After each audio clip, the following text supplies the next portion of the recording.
जो पहला हेडलाइन है आपका वो नेपाल को लेके है। So at least 19 people killed in protest, जो आपको नेपाल में प्रोटेस्ट चल रहा है किस चीज़ को लेके।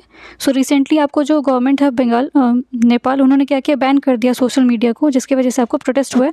नेक्स्ट हेडलाइन है आपका कि जो educate the people on next GST reforms and की लेजिस्लेशन। तो यहाँ पे ऑनलाइन गेमिंग एक्ट को लेके अब लिखा हुआ है। तो ऑनलाइन गेमिंग एक्ट जो है आपका वो 2025 में ही आया हुआ, अगस्त में आया हुआ था। सो इसमें आपको जो गैमलिंग वगैरह उसको बैन करने को लेके बात की गई थी। इसके अलावा स्पोर्ट्स जो है इसको प्रमोट करने को लेके बात किया गया है। और रिसेंटली अगर GST रिफॉर्म को देखा जाए तो आपको काफ़ी सारे जो स्लैब्स थे उसमें चेंजेस किए गए हैं। जो आपको 4 टियर पहले स्लैब था उसको 2 टियर में कन्वर्ट कर दिया गया। नेक्स्ट जो हेडलाइन है वो आपका सुप्रीम कोर्ट को लेके है। सो सुप्रीम कोर्ट जो है अभी एक्सेप्ट करेगा आपको, सुप्रीम कोर्ट ने अभी इलेक्शन कमीशन को ऑर्डर दिया है कि एक्सेप्ट करने के लिए किस चीज़ को, Aadhaar card as a document, proof of identity. क्योंकि अगर रिसेंटली अगर आप देखोगे तो बिहार में इलेक्शन होने वाला है जहाँ पे आपको डॉक्यूमेंट वेरिफिकेशन चले, जिसमें 12 जो आपको डॉक्यूमेंट मांगे जा रहे थे।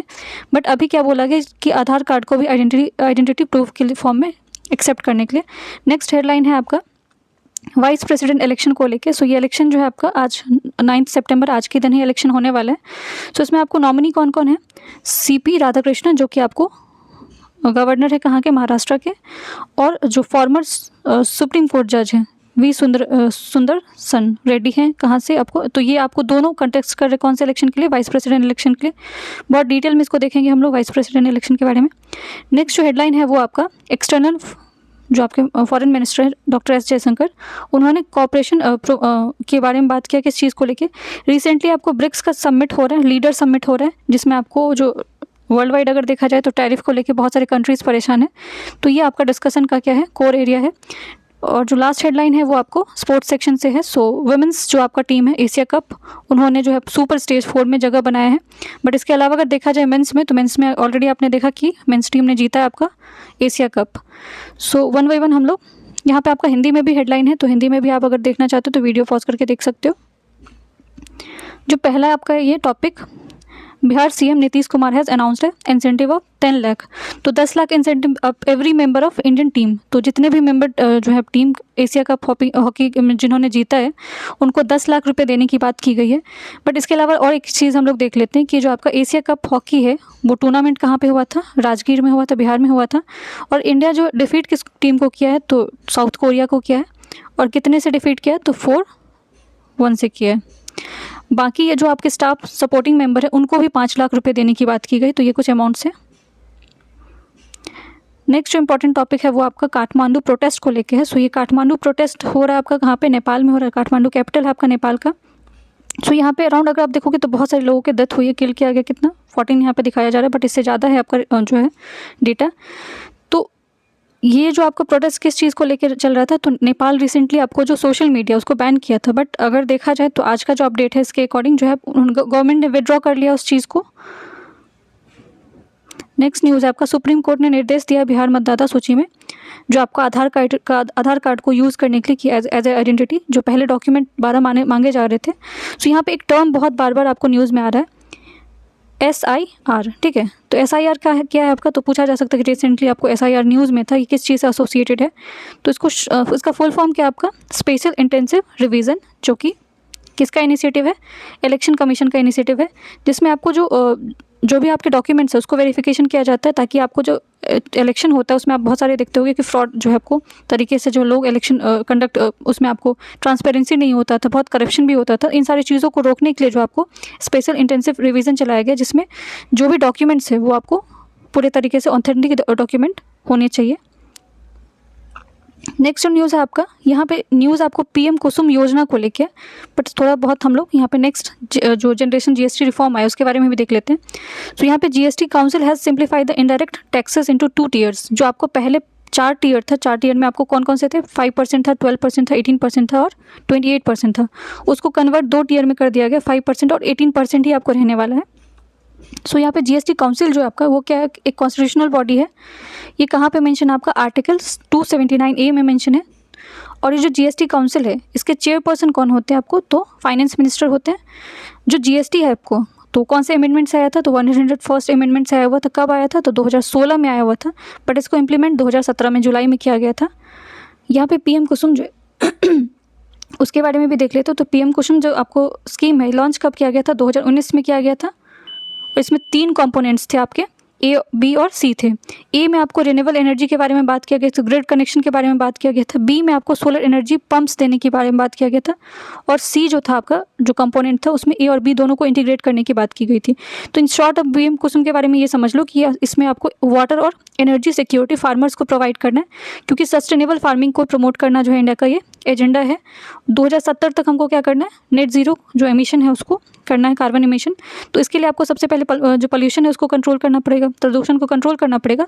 तो इसी चीज़ को लेके आपको पीएम कुसुम जो है वो योजना आया हुआ था, 2019 में आया था। और इससे आपको फ़ायदा क्या, जो जीएसटी रिफॉर्म आया है उसमें जो आपको देखा जाए तो फ़ायदा सबसे पहले क्या होने वाला, जो पहले 12% था वो आप कहाँ पे आ जाएगा, 5% पे आ जाएगा, जिससे आपको फार्मर को बहुत ज़्यादा हेल्प मिलने वाले हैं। नेक्स्ट न्यूज़ आपका स्पोर्ट्स सेक्शन से है। तो कार्लोस अल्कराज जो उन्होंने जो डिफीट किया किसको, जैनिक सिनर को। सो ये टूर्नामेंट जो आपको कौन सा टूर्नामेंट था तो यूएस ओपन मेंस सिंगल चल रहा था। तो इसके अलावा हम लोग वुमेंस वाला भी देख लेते हैं। तो वुमेंस जो सिंगल आपको ओपन जो कौन सा है, यूएस ओपन है, उसमें वुमेंस कौन सी जीती है, तो आर्यनका सबलंका जी जीती है। किसको डिफीट किया, तो अमांडा को। अब इसी टूर्नामेंट के साथ जो कार्लोस अल्कराज है वो जो आपको रैंकिंग में कौन से रैंक पे आ गए, तो नंबर 1 रैंकिंग पे आ चुके हैं। विंबलडन किसने जीता था मेंस वाले में, तो जैनिक सिनर ने जीता था। नेक्स्ट जो न्यूज़ है आपको पर्सनैलिटी को लेके, सो आपको एग्जाम में पूछे जाते हैं कि पर्टिकुलर पर्सनैलिटी अगर कोई न्यूज़ में होते हैं तो उनसे आपको क्वेश्चन आ जाता है। भूपेन हजारिका है, ठीक है, इनका ये आपको कौन है, रिनाउंड सिंगर है और कहाँ से बिलोंग करते हैं, असम से बिलोंग करते हैं। और ये अपने सोलफुल वॉइस और के लिए जाने जाते हैं। Even creation spoke of love, unity and humanity.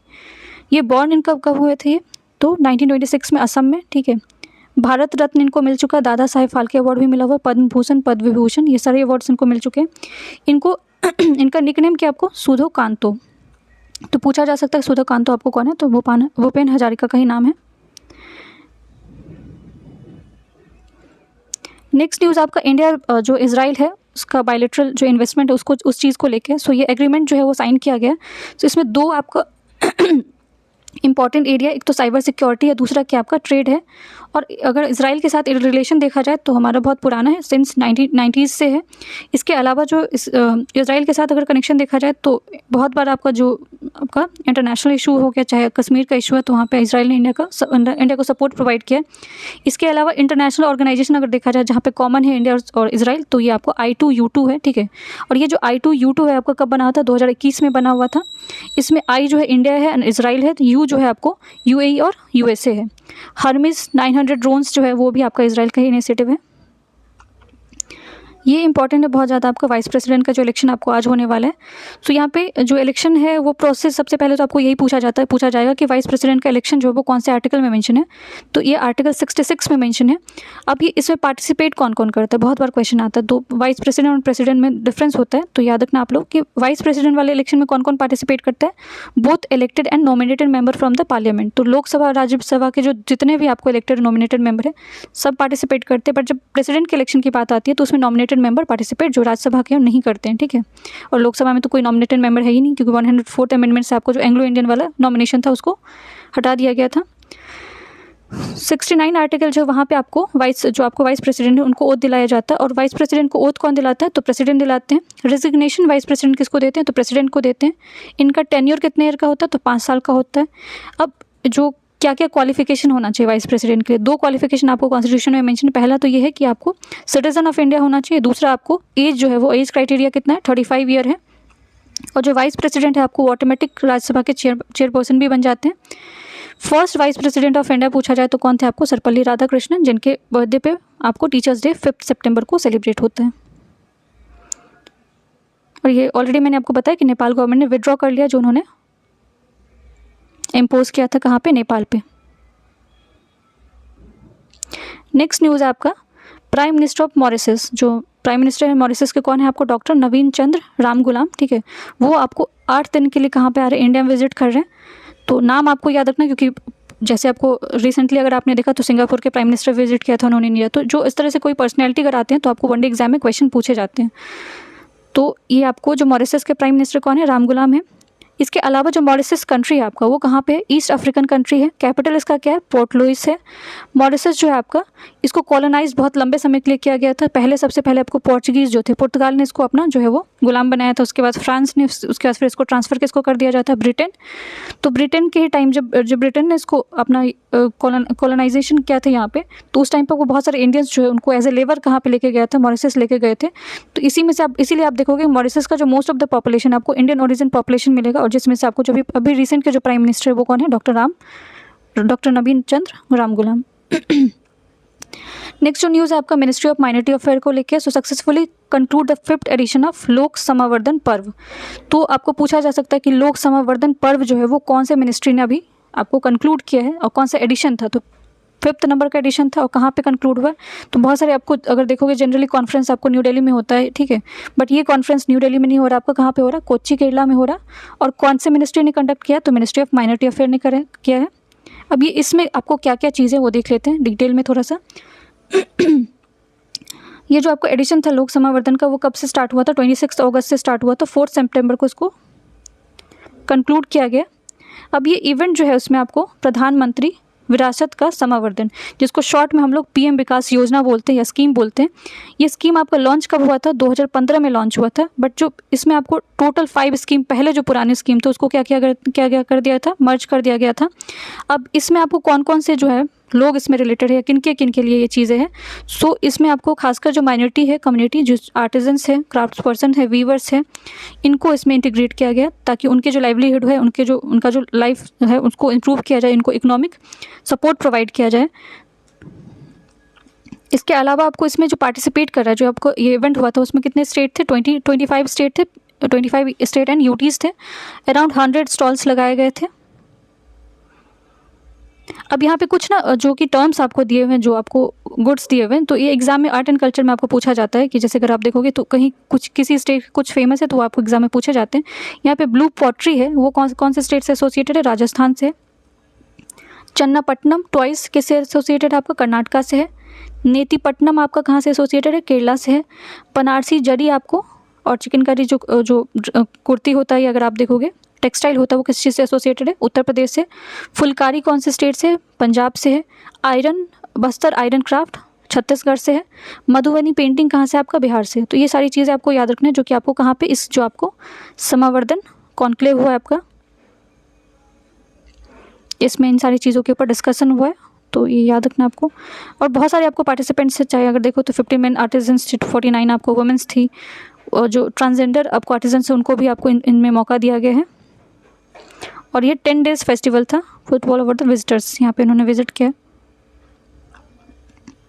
Kochi में हुआ था, ये बस याद रखना आप लोगों को। और इसका जो थीम था वो क्या था, आपको विज़न क्या था, सबका साथ सबका विकास, जो आपका एजेंडा है उस चीज़ को प्रमोट करने की बात भी की गई है। नेक्स्ट न्यूज़ अगेन वही आप जो अगर आपने देखा भूपेन हजारिका के बारे में ऑलरेडी मैंने आपको बताया, पर्सनैलिटी असम से बिलोंग करते हैं। सो यहाँ पे जो आपको शिपिंग मिनिस्टर हैं सर्बानंद सोनोवाल, उन्होंने विस्ट्रीना परोरो, ठीक है, ये उनका सबसे जो फेमस वर्क है, जो वर्क है भूपेन हजारिका का, इसी का नाम है ये म्यूजिकल। अब यहाँ पे 4 जो ना चीज़ जगह का नाम दिया हुआ है, 4 घाट्स, जो कि आपको कहाँ पे, ब्रह्मपुत्रा रिवर पे। सो आपको प्लेसेस इन न्यूज़ करके पूछा जा सकता है, बोगीबिल, तेजपुर, गुवाहाटी एंड जोगी कोपा, ठीक है। ये सब सारी प्लेसेस कहाँ पे आपको असम में है, कौन से रिवर पे, ब्रह्मपुत्रा पे।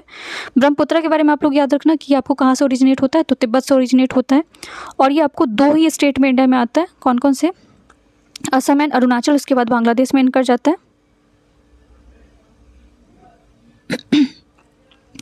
नेक्स्ट न्यूज़ आपका global leader convene a dialogue next. तो डायलॉग नेक्स्ट आपको पूछा जाए कि अभी रिसेंटली न्यूज़ में था, किस चीज़ से एसोसिएटेड है, तो ये आपको हंगर को कंट्रोल करने के बारे में बात किया जाए, कन्फ्रंट किया जाएगा, जो आपको भुखमरी की जो समस्या है भारत में सबसे बड़ा समस्या है। इवन जो आपका सस्टेनेबल डेवलपमेंट गोल है, जिसमें आपको टोटल कितने गोल हैं, 17 गोल हैं, जिसमें से जो सेकेंड नंबर का जो गोल है उसमें कौन सा है, आपको हंगर को लेके हंगर के बारे में बात किया गया। तो इवन जो ये कॉन्फ्रेंस है इसमें भी हंगर को लेके जो है वो फोकस एरिया बनाया गया, जिसमें 2 दिन का आपका क्या है, जो आपको टॉक होने वाला है। पॉलिसी मेकर, जो एक्सपर्ट है, फार्मर है, उन सारी चीज़ों को देखा जाएगा, फार्मर को किस तरह से हेल्प प्रोवाइड किया जाए। सो ये global agriculture leader, policy maker, scientist, farmers gather इन न्यू दिल्ली। तो आपका समिट ये कहाँ पे हो रहा है, न्यू दिल्ली में हो रहा है। और ये जो अगर एग्जैक्ट प्लेस देखा जाए तो कहाँ पे हो रहा है, आपको 8 से 9 सितंबर आज के दिन ये कंक्लूड होने वाला है। ICAR जो है कन्वेंशन सेंटर कहाँ पे, पूसा कैंपस न्यू दिल्ली में, यहाँ पे आपका इवेंट हो रहा है। इसके अलावा दो तीन चीज़ें जो है यहाँ पे, ये PIB से लिया गया न्यूज़ है, तो मोस्ट प्रोबेबल है कि आपको क्वेश्चन बन सकते हैं यहाँ से। वर्ल्ड एग्रीकल्चर डे कब होता है आपको, तो 20 मार्च को होता है, 20 मार्च को होता है। इसके अलावा यहाँ पे वर्ल्ड फूड प्राइज़ के बारे में पूछा गया। तो वर्ल्ड फूड प्राइज़ अगर इंडिया में देखा जाए तो सबसे पहले किनको मिला हुआ था, तो MS स्वामीनाथन को मिला हुआ था। और ये जो वर्ल्ड फूड प्राइज़ आपको है फाउंडेशन से दिया जाता है, ऑर्गेनाइजेशन आपका NGO है। सो ये इनिशिएटिव कब स्टार्ट किया गया था, तो 1986 में स्टार्ट किया गया था। इसके फाउंडर किनको बोला जाता है, तो इनके फाउंडर कौन है आपको, नॉर्मन बोरलॉग है, जो कि जिन्होंने फादर ऑफ ग्रीन रेवोल्यूशन बोला जाता है वर्ल्ड लेवल पे।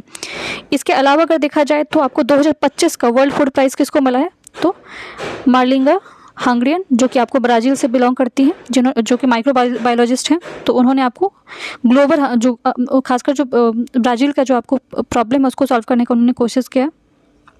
नेक्स्ट जो न्यूज़ है आपको, Indian film maker Anuparna Roy, इन्होंने उनको अवार्ड मिला कौन सा, best director award, 82nd Venice film festival award था, ठीक है, जो इनको इससे सम्मानित किया गया।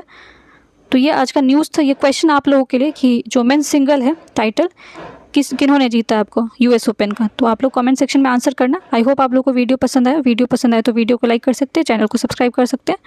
Thank you so much.